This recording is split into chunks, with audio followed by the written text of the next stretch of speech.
Stunting adalah kondisi gagal tumbuh pada anak berusia di bawah 5 tahun atau balita akibat kekurangan gizi kronis dan infeksi berulang, terutama pada periode 1000 hari pertama kehidupan.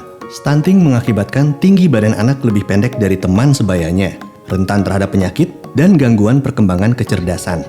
Anak stunting tidak dapat mencapai pertumbuhan tinggi yang optimal. Umumnya orang-orang di daerah dengan prevalensi stunting yang tinggi beranggapan tubuh pendek adalah hal yang wajar dan dipengaruhi oleh genetik, bukan dikarenakan asupan gizi yang tidak mencukupi pada 1000 hari pertama kehidupan. Walaupun dalam 5 tahun terakhir terjadi penurunan prevalensi stunting, namun data mencatat 1 dari 3 anak di Indonesia masih mengalami stunting. Oleh karena itu, pemerintah telah menjadikan pencegahan stunting sebagai prioritas nasional untuk memastikan generasi yang sehat, cerdas, dan produktif bagi Indonesia yang kuat dan maju. Pemerintah telah mengeluarkan Strategi Nasional Percepatan Pencegahan Stunting atau Stranas Stunting pada tahun 2017 sebagai acuan dalam melaksanakan prioritas kegiatan pencegahan stunting. Kunci penting dari strategi ini adalah keterlibatan banyak pihak untuk bersinergi melakukan upaya pencegahan stunting. Strategi ini merangkum 5 pilar. Video ini akan fokus pada bagaimana melaksanakan aksi dalam pilar kedua.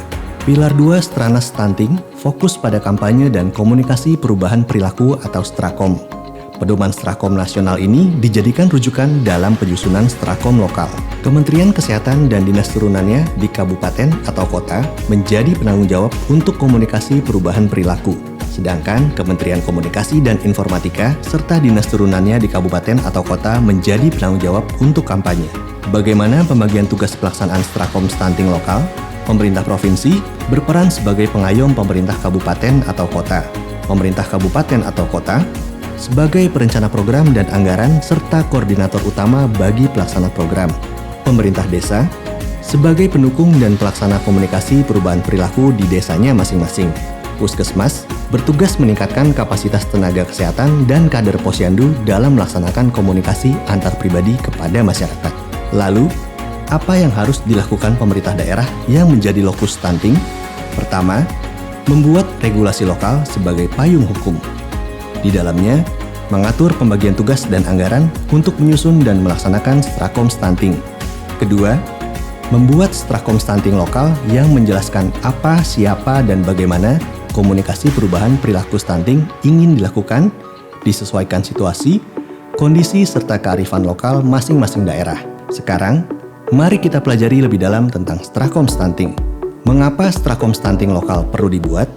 Pertama, karena kondisi wilayah dan sumber daya yang berbeda-beda. Kedua, jumlah fasilitas kesehatan dan tenaga kesehatan juga beda. Dan ketiga, barangkali ada budaya dan kearifan lokal yang dapat memengaruhi perilaku yang ingin diubah.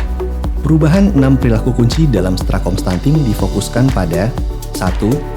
Ibu hamil mengonsumsi tablet tambah darah setiap hari selama kehamilan. 2. Ibu hamil mengikuti kelas ibu hamil minimal 4 kali selama kehamilan. 3. Ibu melakukan pemberian makanan pada bayi dan anak secara tepat. 4. Ibu membawa balita setiap bulan ke posyandu untuk pemantauan tumbuh kembang anak. 5. Ibu, anak, dan seluruh keluarga cuci tangan pakai sabun dengan air mengalir. 6. Ibu, anak, dan seluruh keluarga menggunakan jamban sehat. 6 perilaku ini memiliki daya ungkit dalam pencegahan stunting di Indonesia. Lalu, bagaimana agar 6 perilaku kunci tersebut dapat dilakukan? Ada 4 elemen utama dalam Strakom Stunting yang dapat mendorong perubahan perilaku masyarakat, yaitu 1. Advokasi adalah upaya untuk memengaruhi kebijakan publik dan komitmen para pemangku kepentingan. 2. Kampanye merupakan upaya pemanfaatan media secara masif untuk meningkatkan kesadaran dan mendorong aksi pencegahan stunting. 3. Mobilisasi sosial, yaitu upaya menggerakkan masyarakat untuk bersama-sama beraksi mencegah stunting. 4. Komunikasi antar pribadi, merupakan komunikasi secara personal agar dapat meyakinkan pihak lain untuk berubah. Semua elemen ini harus disusun secara strategis agar perubahan perilaku yang diharapkan dapat tercapai. Berikut ini 6 langkah yang harus dilakukan dalam menyusun Strakom Stunting lokal. 1. Melakukan analisis situasi. Mempelajari situasi lokal yang memengaruhi perubahan perilaku. Memerlukan data demografi, status kesehatan, data perilaku, dan lingkungan. 2. Menentukan perilaku prioritas. Menetapkan beberapa perilaku utama yang ingin diubah untuk mencegah stunting. 3. Menentukan kelompok sasaran. Menetapkan orang-orang yang perlu diubah perilakunya dan orang-orang yang dapat membantu terjadinya perubahan perilaku. 4. Menentukan hambatan. Mengidentifikasi hal-hal yang menjadi penghalang bagi kelompok sasaran dalam mengubah perilakunya. 5. Menyusun pesan kunci. Menentukan pesan inti yang sederhana untuk disampaikan kepada kelompok sasaran. 6. Menentukan pendekatan komunikasi, mengelola saluran komunikasi, dan mendesain materi komunikasi. Menentukan jenis-jenis kegiatan dan saluran komunikasi yang paling efektif untuk menyampaikan pesan kunci kepada kelompok sasaran. Pemantauan dan evaluasi menitikberatkan pada 1.